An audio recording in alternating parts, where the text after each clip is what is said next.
از تو چه پنهان دردم و درمانم تویی،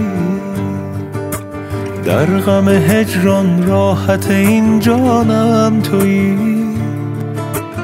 از همه عالم دورم و نزدیکم به تو، در دل آتش مژده بارانم تویی.